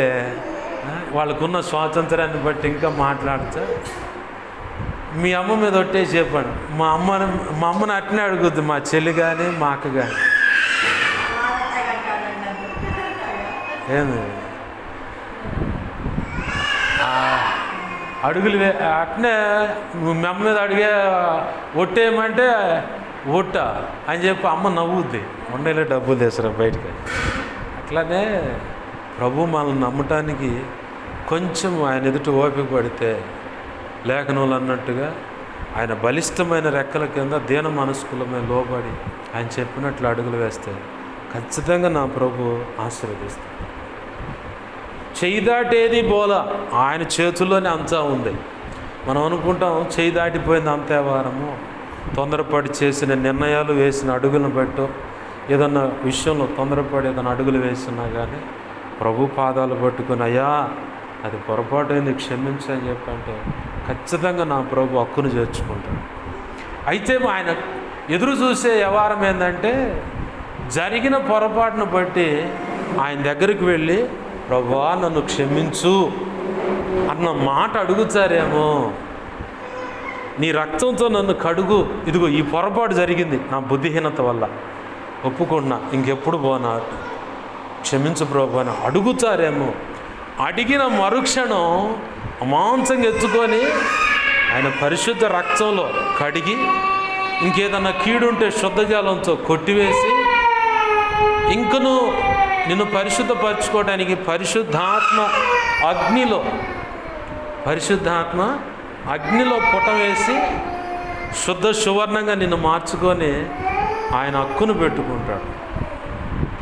జకరియా గ్రంథం 3:2 నుంచి 5 వచనాల్లో ఇదే కనపడుద్ది. అలాగనే లూకా సువార్తలోన తప్పిపోయిన కుమారుడు ఉంది. ఆయన ఏం పందులు తినే పొట్టు, ఇక నీచమైన స్థితి. అతను అనుకున్నది మనసులేని, తండ్రి నీ పనోళ్ళు ఒకటిగా పెట్టుకోవయ్యా అని అడుగుదాం అనుకుని వచ్చాడు. తండ్రి దగ్గర ఏమన్నాడు? నీకును పరలోకానికి విరోధంగా పొరపాటు చేశానయ్యా. ఆ మాటలు చెవిని పడుతున్నా కానీ మురికి పట్టిన ఆ కొడుకుని, మురికితో ఉన్నాడు, మురికి పట్టిన వస్త్రాలు ఉన్నాయి. ఇక పందుల కాడ పొట్టు చల్లటం, పొట్టు పెడటం, వాటిని గాయటం అంటే అది అన్న కమ్మట వాసన వచ్చుద్ది. అసలు ఈ పక్కన ఉంటేనే మన ఇంట్లో ఉన్న బట్టలు భయంకరమైన గబ్బు కొడతాయి, ఆ నీసు వాసన. మరి ఇక ఆడి దగ్గర మెలిగినోడికి ఇంకెట్ట ఉంటుంది? ఆ కంపేది పడుచుకోవాలి. తిరిగి వచ్చాడు, తిరిగి ఆయన దగ్గరకు వచ్చాడు. అంటే మారు మనసు అనమాట. మారు మనసు అనే అనుభవం వచ్చేసింది. ఇక ఎప్పుడు ఆ పొరపాటు చేయనయ్యా, నన్ను క్షమించని చెప్పని అడుగుతానే ఉన్నాడు. ఏం పడుచుకోకుండా, కన్న తండ్రి ప్రేమ కదా. ఎవరు అక్కడ, అయ్యా వీడికి క్షౌరం చేయండి, జుట్టంతా ఎట్టబడితట్టు, వీడు వస్త్రాలు తీసేసి మంచి వస్త్రాలు తొడిగించండి. ఆ మాట చెబుతానే ఉన్నాడు. టక్మని ఉంగరం తొడిగాడు. అధికారం ఇచ్చేసాను, నా కుమారుడు నువ్వు అని చెప్పి. ఆ తర్వాత వచ్చారు, చెప్పులు కూడా తొడగండి వాడికి అని చెప్పని మంచి ఉత్సవం చేశాడు అక్కడ దేవుడు. ఆ మంచి పుష్టిగల ఒక పశువుని తీసుకొచ్చి వధించారు, విందు చేశారు. ప్రభు ఈరోజు మనతో మాట్లాడుతున్న మాట ఏంటంటే, జ్ఞానవంతులమై. జ్ఞానవంతురాలు తన ఇల్లు కట్టుకుంటుంది. ఎలా అంటే వాక్యం అనే పునాది మీద, ప్రార్థన అనే పునాది, ప్రార్థన, వాక్యము, పరిశుద్ధాత్మ ఆలోచన చొప్పున అడుగులు వేస్తాం. సర్వసాధారణంగా చివరికి ఒక మాట మీకు అందిస్తాను. వివాహం జరగాలి అనే విషయంలో, అయ్యా నాకు మంచి భర్త కావాలని చెప్పని అనుకుంటే, మొదటిగా మనం చేయాల్సిన పని ఏంటంటే, నాకు తెలిసి సంఘంలో ఎవరి కోసమైనా నా తోడ పుట్టిన వారు, వారి కడుపును పుట్టిన బిడ్డలు కానీ, లేదా మా ఇంటి పేరు మీద మగపిల్లలకి కోడళ్ళగా వచ్చిన వారి విషయంలో కానీ, ఇన్ కేస్ ఒకవేళ నా జీవిత భాగస్వామి విషయంలో కానీ, లేదంటే సంఘ బిడ్డల యొక్క జీవిత భాగస్వాములు అంటే వాళ్ళ భార్యల విషయంలో, వారి కడుపును పుట్టిన బిడ్డల ఆడపిల్లల విషయంలో, మగపిల్లల భార్యలుగా ఒకవేళ వచ్చినా తర్వాత రాబోతున్నా వాళ్ళ విషయంలో నేను ఈ ప్రార్థన చేస్తా. ప్రభువా, జ్ఞానవంతురాలైన భార్య, సుబుద్ధిగల భార్య, యెహోవా దానమన్నో, జ్ఞానవంతురాలు తను ఇల్లు కట్టుకుంటుందన్నో, ఆ యోగ్యురాలు తన పెనిమిటి కిరీటమన్నో, గుణవచైన భార్య దొరుకుతారు, అది ముత్యము కంటే శ్రేష్టమన్నో, ఈ భార్యల గురించి చెప్పబడ్డ సమస్త శుభగుణాలు వారికి దయచేయి ప్రభు అని ప్రార్థన చేస్తాడు. అట్లానే దైవజనుడు ఒక మాట చెప్పాడు. ఏంటంటే ఆ మాట, జ్ఞానవంతురాలు లేదంటే గుణవచైన భార్య అన్నారు, బాగానే ఉంది. అలాగనే గుణవంతుడైన భర్త, జ్ఞానవంతుడైన భర్త దొరుకుతారా? అది చాలా కష్టం. అయితే ప్రభు కృపలో దొరుకుతారు. ఆమేన్, హల్లెలూయా. ప్రభు కృపలో దొరుకుతారు. మామూలుగా లోకరీత్యా చూసుకుంటే దొరకరు, కానీ ప్రభు యొక్క మహా ఉచిత కృపను బట్టి ఖచ్చితంగా దొరుకుతారు. దాని విషయంలో సందేహపడాల్సిన పని లేదు. సర్వసాధారణంగా అందరూ ఆలోచన చేసేది ఏంటంటే, మా ఇంట్లో మా అన్నో లేదంటే తమ్ముడో లేదా తండ్రో లేదా మేనమామో బాబాయ్ ఇట్లా కుటుంబ సభ్యులు చూస్తాం. వాళ్ళు దుమ్ముగా ఇది చేయటం, గందరగోళం చేయడం చూస్తాం. ఆ పరిస్థితులు చూసి, లేదంటే ఒకవేళ భార్యను వదిలేసి దూరంగా వెళ్ళిన దాన్ని బట్టి ఆ పరిస్థితి చూసి నా బిడ్డల పరిస్థితి ఏమవుద్దో ఏందో అని గందరగోళం తల్లికింటే, అలాగే పెండ్లీడికి వచ్చిన ఆడపిల్లలకేమో వీళ్ళ పరిస్థితి ఎట్టుంటే మరి నాకు వచ్చేవాళ్ళు ఎలాంటి పరిస్థితులు ఫేస్ చేయాల్సి వస్తుందని చెప్పని అదొక రకమైన ఆలోచన. అయితే ప్రభు కృపను బట్టి ప్రభు నిర్ణయించి ఇచ్చేది శ్రేష్టమైంది. అది భర్త అయినా కావచ్చు, భార్య అయినా కావచ్చు, సంపాదన అయినా కావచ్చు, శ్రేష్టమైన ఆహారమైన కావచ్చు, వస్త్రమైన కావచ్చు, వస్త్రమైన కావచ్చు, కుటుంబమైన కావచ్చు, లేదంటే సిరి సంపదలు కావచ్చు, స్థిర చరాస్తులు కావచ్చు, ఏదైనా ప్రభు ఇచ్చాడంటే అది శ్రేష్టం. నేను చాలా దూరం వెళ్ళాలి, సేవకి వెళ్ళటం నీ చిత్తమైతే ప్రభువా నాకు బైక్ ఇవ్వాలి. ప్రభు కృపలో ఆయన బైక్ ఇచ్చాడు. ఇప్పటి వరకు నాకు తెలిసి నేనుగా దాని కింద పడాను. సైతాన్ గాడు ఒకసారి 2 సార్లు పడేసాడు. నాకు తెలిసినంత వాటికి బండి కింద పడలా. అందరూ ఆ బండిని చూడంగానే ఏ మోడల్ ఇది అంటే పలానా 2018 లాస్ట్ మోడల్ బండి అంటే 2018 మోడలా ఈ బండి ఎట్టుందంట. ఎట్టుంది ఏంటండి, ఇంత చక్కగా ఉంది అసలు నలగకుండా నేను ఆడిపోతున్నా ఊళ్ళోకి ఇంటికేగా. మహా ఉంటే 80 కిలోమీటర్లు పోతా పరిచయకి, ఇంక అంతకుమించి ఎడిపోనుగా. బాగుందా బండి. కారణం దేవుని కాపుదల, దేవుడిచ్చింది కాబట్టి ఎప్పటికప్పుడు. అలాగనే ప్రభు మనకి ఏది ఇచ్చినా సరే, ధనమైనా బంగారమైనా అంటే ఈ కూడా ఇస్తాడంటే ఇస్తాడు ప్రభు. ఇప్పుడు నీకు అది కావాలంటే ఖచ్చితంగా ఇస్తాడు. అంటే క్రైస్తవులు పెట్టుకోకూడదు అంటారు కదా అండి. ఎవరు చెప్పారు పెట్టుకోకూడదని? తగు మాత్రం అలంకరణ చేసుకోమని. కానీ ఇక వాళ్ళు అంటారు లోకంలో గంగిరెద్దు అని చెప్పన్నట్టు అట్టుండొద్దు. తగు మాత్రం అలంకరణ, దైవ భక్తి గలవారమను స్త్రీలకు తగినట్టుగా అలంకరణ చేసుకోండి అన్నాడు. అంతే. మితి మించకూడదు, అతిగా ఉండకూడదు, ఇతరులను ఆకర్షించే రీతిగా ఉంటుంది. నీ భర్తను ఆకర్షించేలాగా, మొదటిగా పెళ్ళైతేనేమో భర్తను ఆకర్షించేలాగా, భార్యను ఆకర్షించేలాగా పురుషుడైన స్త్రీ ఉండాలి. పెళ్లి కాలేదా, అసలు సృష్టికర్త భర్తగా ఉన్నాడు కాబట్టి ఆయన ఆకర్షించేలాగా, ఆయనకు సంతోషం కలిగేటువంటి సౌందర్యం కలిగి ఉంటే చాలు. అదే పరిపూర్ణమైన జ్ఞానం. ప్రభు ఈరోజు నీతో నాతో మనందరితో చెప్తున్నమాట, జ్ఞానవంతురాలుగా మనం ఇల్లు కట్టుకునేందుకు ప్రభు దగ్గర కృప పొందుకోవాలి. ఏంటయ్యా కృప అంటే ప్రార్థన జీవితం కలిగి వాక్యం చదువుకుంటా ప్రభు చెప్పినట్టు అడుగులు వేస్తూ ఉంటే ఖచ్చితంగా. ఒకవేళ తొందరపడి వాళ్ళు చెప్పిన మాటలను బట్టి బుద్ధిహీనంగా ఏమైనా అడుగులు పడి ఉంటే క్షమించమని అడిగితే ఖచ్చితంగా ప్రభు క్షమించడానికి సిద్ధ మనసు కలిగిన వాడు. ఆయన నెట్టేసేవాడు కాదు. ఎందుకంటే ఆయన ఒకవేళ మనం నెట్టేసే మాట అయితే ఆరని అగ్ని, మానని వేదన, ఆగని పండ్లు గొరుగుట, చావని పురుగు పరిస్థితి, అంత భయంకరమైన నరకంలోకి నెట్టేయాల్సి వస్తుంది. అది క్రూరం, అది భయంకరం. కాబట్టి అక్కడికి పోవడానికి నిన్ను అటు నెట్టేయడానికి ఇష్టపడచలా. ఏది ఏమైనా సరే 100కు 100% కాదు, 100కు 1000% దేవుడు ఖచ్చితంగా మనల్ని నిత్యత్వంలో చేర్చడానికే పరితపించే దేవుడు, వదిలేయటానికి కాదు. కాకపోతే ఒక తల్లిగా తండ్రిగా మన కడుపును పుట్టిన బిడ్డలు పొరపాటు చేస్తే మనమే ఒక దెబ్బ వేస్తాం బుద్ధి రావడానికి. అలాగనే నువ్వు ఓర్చుకుంటావో లేదో కూడా తెలుసు ఆయనకి. మనమైతే వాడు చేసిన పొరపాటు లేదా అమ్మ చేసిన పొరపాటును బట్టి పటాలు మనం ఒకటి వేస్తాం. కానీ ప్రభు ఈ దెబ్బ కొడటం వల్ల వీళ్ళు తట్టుకుంటారా లేదా, ఈ దెబ్బ కొడితే మళ్ళీ నాకు కాకుండా దూరంగా పోతారేమని చెప్పని సున్నితంగానే గద్దిస్తాడు. సున్నితంగానే శిక్ష అనేది ఉంటుంది ఖచ్చితంగా. అయితే నేను ప్రభు సన్నిధిలో నేర్చుకున్న పాఠం ఏంటంటే, అయ్యా నేను ఏదైనా పొరపాటు చేస్తే ఆ పొరపాటు బట్టి శిక్షించిన దాన్ని బట్టి నేను ఏడుస్తాను కదా, ఆ ఏడ్చేటప్పుడు నా కన్నీరును చూసి నువ్వు కఠినంగా ఉండే దేవుడు కాదు, కదిలిపోయే దేవుడు. ఆ ఏడుస్తున్న దాన్ని బట్టే నువ్వు కదిలొచ్చి నన్ను క్షమిస్తావుగా. నీ ప్రేమ నాకు తెలుసు ప్రభువా, నన్ను నీకు నచ్చినట్టు కొట్టాయా అని. నేను ఏడ్చినప్పుడు నువ్వు ఎటు కదిలాడకుండా ఆడే ఉంటావు.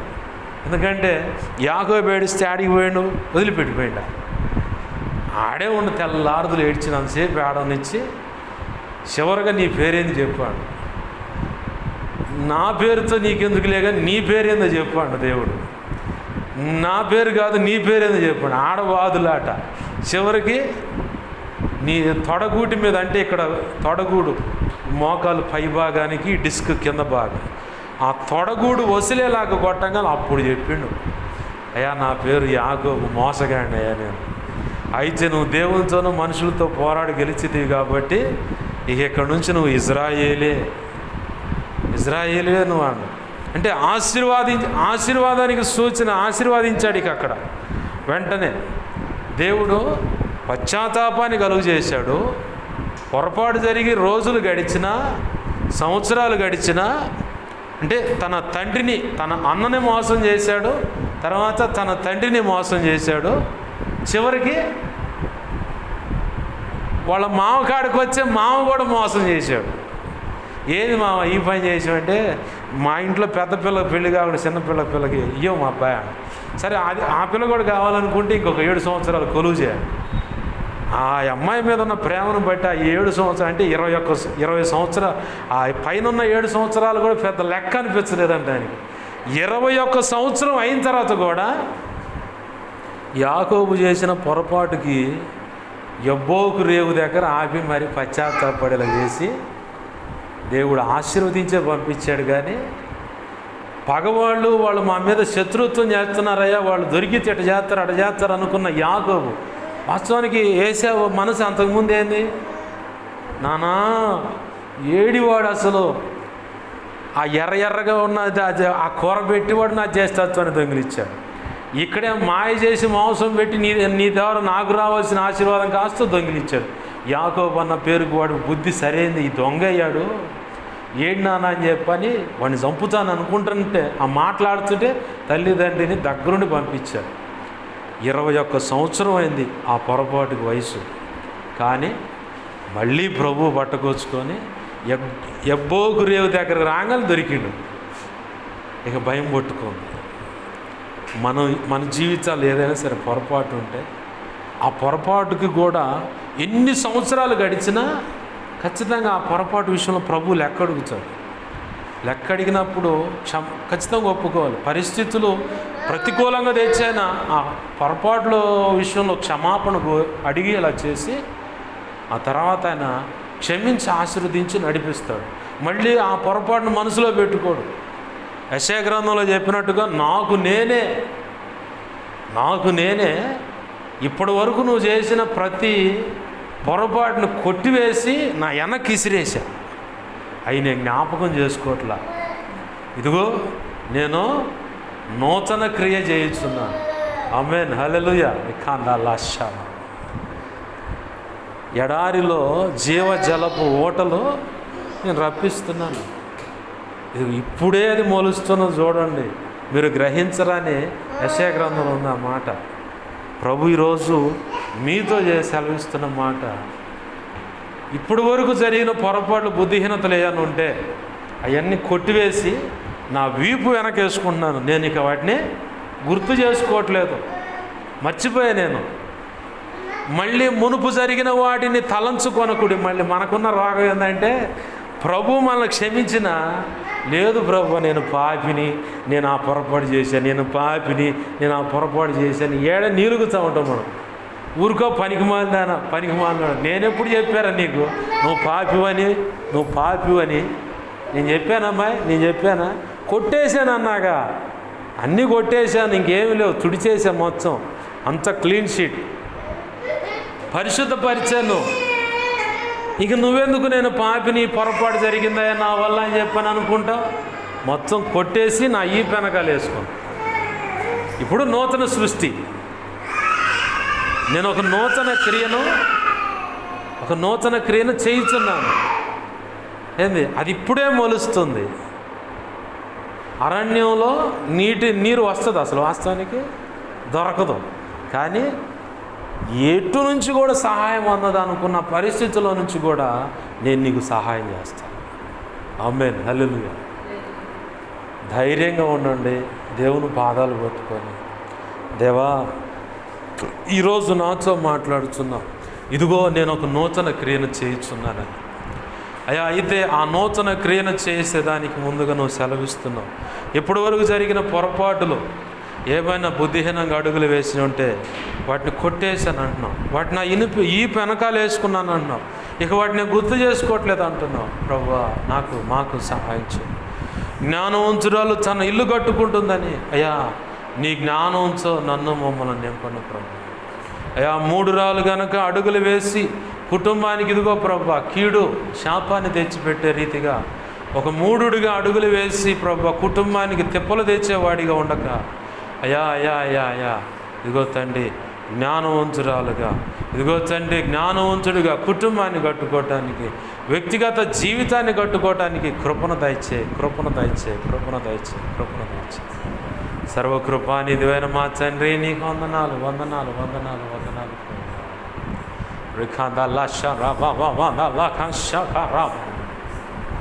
నీకే స్తుతి, స్తుతి, స్తుతి, స్తుతి, స్తుతి, స్తుతి.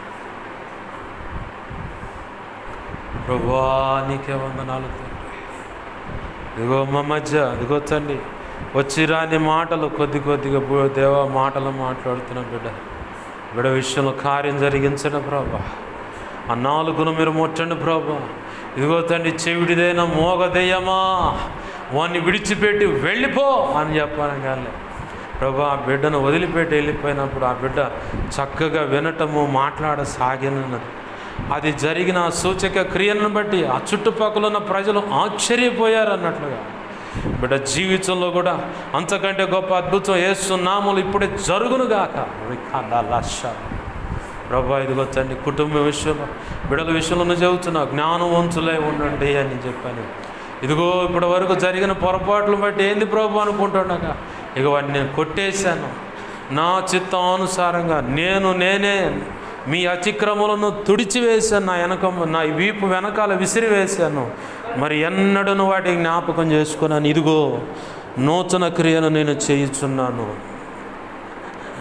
అది ఇప్పుడే మొలచి ఉన్నది, దాన్ని ఆలోచింపరా అంటున్నావు ప్రభా. ఎడారిలో సైతం నీటి బొగ్గలు దేవా ఉద్భవించేలాగా, నీటి బొగ్గలు పుట్టేలాగా చేస్తాను. అయ్యా ఎడారిలో ఇదిగో తండ్రి ఎక్కడో సహాయం అందదు, దాహం తీరటానికి అవకాశం ఉండదు. కానీ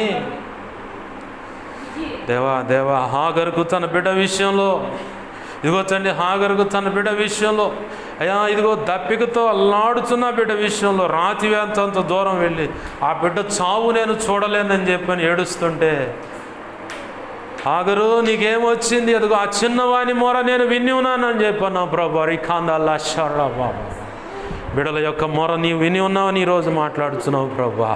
ఇదిగో తండ్రి ఇదిగో హాగరు అటువైపు చూడు అన్నావు ప్రభా. ఇదిగో తండ్రి విచిత్రముగా ఇదిగో తండ్రి అప్పటి వరకు హాగరకు కనపడలేదు అక్కడ జీవజల ఓట ఉన్నదన్న సంగతి. కానీ ఎప్పుడైతే నువ్వు మాట్లాడావో ఆ చిన్నవాని మొర నేను విన్నానన్నావో వెంటనే అటు చూడు అన్నప్పుడు ఇదిగో తండ్రి ఆ జల ఓట అక్కడ కనబడుతుంటే అవి తీసుకువెళ్ళి హాగరు ఇదిగో తండ్రి తన బిడ్డకు నీళ్ళిచ్చి దాహార్తిని తీర్చుకొని చూచుచున్న దేవుడును నేను ఇక్కడ చూశానయ్యా. ఇదిగో నాతో మాట్లాడిన దేవుణ్ణి ఇక్కడ నేను చూశానయ్యా. ఇదిగో చూచుచున్న దేవుడయ్యా అని చెప్పి పేరు పెట్టిందయ్యా. ఈరోజు ఇదిగో తండ్రి బిడల విషయంలో కూడా నువ్వు గొప్ప కార్యం చేసినందుకు నీకు స్తోత్రాలయ్యా. అయ్యా ఇదిగో తండ్రి ఇదిగో ప్రభువా అసలు మాకు సహాయం అందదు అనుకున్న ప్రతి పరిస్థితిలో ఇదిగో తండ్రి జీవ జలపు ఓటను నీ సహాయం అందించి అద్భుత కార్యం ఈ కుటుంబం పట్ల బిడల పట్ల ఇదిగో తండ్రి నువ్వు చేస్తున్నందుకు, అది ఇప్పుడే మొదలుపెట్టినందుకు నీకు కృతజ్ఞతాస్తుతులయ్యా. అది ఇప్పుడే మొదలుపెట్టినందుకు నీకు కృతజ్ఞతాస్తుతులు చెల్లిస్తూ అయ్యా చేరి ఉన్న బిడల కుటుంబాలను దీవించండి, ఆశీర్వదించండి. ప్రతి విషయంలో నీ గొప్ప కార్యములు జరిగించి నీ చిత్తాన్ని నెరవేర్చు. నువ్వు మాత్రమే మహిమ పొందమని బతిమలాడుచు దేవా సహాయం అందించమని నీవే తోడు నడిపించిన మాత్రం మహిమ పొందు. నీ వాక్యాన్ని హెచ్చించుకుంటున్నామయ్యా, నీ నామాన్ని ఘనపరుచుకుంటున్నాను దేవా. వాక్యము ద్వారా ఇదిగో తండ్రి మాతో నువ్వు మాట్లాడుతున్న విధానాన్ని బట్టి నీ కృతజ్ఞతాస్తుతులు. ఏ మాట వ్యర్థమైపోకుండా మా హృదయాలు పదిలపరచండి అయ్యా. ఈరోజు ఇదిగో తండ్రి నువ్వు మాట్లాడుతున్న ప్రతి ఆశీర్వాదం బిడలకు కలుగునుగాక, కుటుంబానికి కలుగునుగాక, ఈ సమాజానికి ఈ ప్రాంతంలో ఏకీపిస్తున్న ప్రతి ఒక్కరికి కలుగునుగాక. గొప్ప కార్యములు జరిగించి నీ చిత్తం నెరవేర్చి నువ్వు మాత్రం మహిమ పొందమని బతిమలాడుతూ మా ప్రియుడును మా రక్షకుడైన యేసయ్యా నీ వాక్యాన్ని హెచ్చించుకుంటున్నావు, నీ నామాన్ని ఘనపరుచుకుంటున్నావు. మాకు మా మీద ఇంకెవరికైనా కళలో నిద్రలో దర్శన స్వప్నాల్లో ఉన్న సమస్త చీకటి శోధనడి ప్రభావం యేసునామములో నీ మహాపునరుద్ధాన శక్తి బంధిస్తున్నావు, లయపరుస్తున్నావు. బంధించి లయపరిచిన నీ కృతజ్ఞతాస్తుతులు అయ్యా. అయ్యా మాకు మా మీద ఇంకెవరికైనా కళలో నిద్రలో దర్శనం, స్వప్నాలు చూపించబడ్డ సమస్త మంచి కళలో మంచి దర్శనం, మంచి స్వప్నం, నిద్రలో చూసి సమస్త మంచి యేసునామంలో త్వరబెట్ట జరిగేలా చేసి నెరవేర్చు తండ్రి. యేసునామం త్వరబెట్ట జరిగేలా చేసి నెరవేర్చినందుకు కృతజ్ఞతాస్తుతులయ్యా. గొప్ప కార్యాలు జరిగించమని, నీ చిత్తాన్ని నెరవేర్చమని ప్రభువా నీవే తోడు నడిపించయ్యా. నీకే వందనాలు, కృతజ్ఞతాస్తుతులు చెల్లిస్తున్నాం. సహాయం వచ్చేయి. నీ ఆత్మతో నింపండి బిడ్డలను, నీ ఆత్మ కార్యములు జరిగించు, నీ చిత్తం నెరవేర్చు ప్రభువా. నీకే స్తోత్రాలు. చేరి వచ్చిన ప్రతి బిడ్డల యొక్క కుటుంబాలను ఆశీర్వదిస్తూ ఉన్నాను, ప్రతి కుటుంబాన్ని దీవిస్తూ ఉన్నాను ప్రభువా. నీకే స్తోత్రాలు తండ్రి. కృపతో జ్ఞాపకం చేసుకోండి అయ్యా. ఇదిగో తండ్రి, నీ కుమార్తెను జ్ఞాపకం చేసుకో ప్రభువా. అయ్యా నీకే వందనాలు, కృతజ్ఞతాస్తుతులు ప్రభువా. దీర్ఘాయువు, సంపూర్ణమైన ఆరోగ్యమును దయచేయి ప్రభా. బిడ్డ మీద ఉన్నటువంటి చిల్లంగి, బాలమణి, చాదబడి, క్షుద్రపోయిన వశీకరణ సంబంధించి అవి ఎంత ప్రమాదకరమైన యేసు నామములో ఇప్పుడే విడుదల కలుగును గాక. సర్వోన్నతుని శక్తి బిడను కమ్మును గాక. నీ గొప్ప కార్యాలు జరిగించమని, బిడ భవిష్యత్తును ఆశీర్వాదకరంగా మార్చు. అన్ని విధాలు, అన్ని విషయాల్లో ఆధ్యాత్మిక, భౌతిక, ఆర్థిక, ఆరోగ్యపరంగా దీవించమని, చేస్తున్న పనుల్లో తోడై ఉండు ప్రభా. బిడకు చక్కని దేవా ఇదిగో జీవిత భాగస్వామిని సిద్ధపరచు ప్రభు. నీ చిత్తంలో ఇదిగో తండ్రి అసలు సహాయం అందదు అనుకున్న పరిస్థితిలో కూడా జీవజల బొగ్గలను ఊరింపజేసిన దేవుడవు. ఆ రీతిగా బిడకు ఆశీర్వాదం ఇప్పుడే వచ్చునుగాక. ఇదిగో తండ్రి నూతన క్రియను చేయుచున్నాను, ఇది ఎప్పుడే మొలిచి ఉందన్నావు ప్రభు. అతిక్రమాలు ఏమన్నా కొట్టివేసి నా వీపు వెనకాలేసానన్నావు ప్రభు. బిడ జీవితంలో ఆశీర్వాదాన్ని రుచి చూసి కృపలో వర్ధిల్లున్నట్లు సహాయం చేయమని, ఇస్సాకు రిబ్కాను బట్టి తన తల్లి యొక్క ఎడబాటు విషయంలో అయ్యా ఇదిగో తృప్తి పొందాడన్నట్టుగా తండ్రి ప్రేమను దేవా ఇదిగో తండ్రి పంచగలిగే భర్తను ఈ బిడకు నీ కృప ద్వారా అనుగ్రహింపబడును గాక.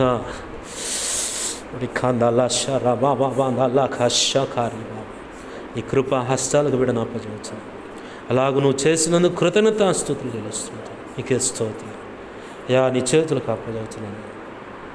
సర్వకృపా నిధివైన మా తండ్రి నీకు వందనాలు, కృతజ్ఞతాస్తుతులు. తల్లిని బట్టి నీకు వందనాలయ్యా. దీర్ఘాయు, సంపూర్ణమైన ఆరోగ్యం దయచేయి. బిడ్డ మీద ఉన్నటువంటి చీకటి, అంధకార శక్తుల మంత్ర ప్రక్రియలన్నీ యేసునామములో విడుదల కలుగును కాక. అయ్యా ఇదిగో తల్లి కడుపున పుట్టిన బిడ్డలు, కోడల విషయంలో, మనవ సంతానం విషయం, భర్త విషయంలో ఉన్న ఆ కీడంతా యేసునామములో తొలగిపోవును కాక. గొప్ప కార్యాలు జరిగించను. తల్లి ప్రార్థన మొదటిగా నీ కృప, నీ కాపుదల, ఆ తర్వాత తల్లి ప్రార్థన. ఇలాగ మాకు అయా మా పరిస్థితి ఇదని చెప్పిన దైవజనులు, సకల పరిశుద్ధుల ప్రార్థన కేవలం నీ కృపను బట్టి ఇలాగా అయా ఉన్నదే. అందును బట్టి నీకు స్తోత్రాలు చెల్లిస్తూ ఇంకను ప్రార్థనలో అభివృద్ధిని దయచేయమని, ఆధ్యాత్మిక పరిపక్వతను దయచేయమని, ఆధ్యాత్మిక, భౌతిక, ఆర్థిక, ఆరోగ్యపరంగా బిడ్డను దీవించి ఆశీర్వదిస్తూ కుమారుల యొక్క జీవితాలను విప్లవాత్మకమైన మార్పులకు తీసుకురా. పెద్ద కుమారుడు వివాహం విషయంలో గొప్ప కార్యము జరిగించు ప్రభా. అయా తండ్రి ప్రేమను